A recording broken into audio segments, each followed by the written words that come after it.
Welcome to Man Does Tech, where I solve the problems you didn't even know you had. You start by validating prerequisites. You must have admin permission or a clear IT contact ready and your device ID noted.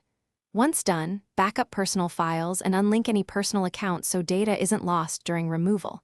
Make sure you record OS and app version. This helps IT or automated removal scripts. Now open Company Portal and sign in. Do not proceed if sign-in fails. If you can sign in, move directly to the account removal options in the app settings. You will now perform the core deactivation.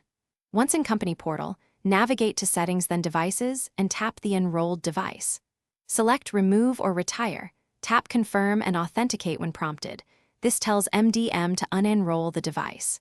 If Remove isn't visible, use the Intune web portal to locate the device and trigger Retire or Wipe, or escalate to your admin for a remote unenroll.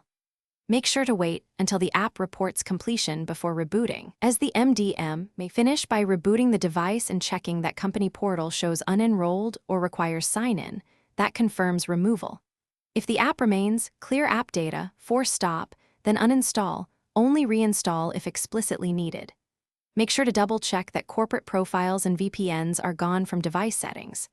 If anything fails, gather logs, screenshots, timestamps, and exact error messages, then contact IT with that package. Having precise evidence accelerates remote fixes and prevents repeated failed.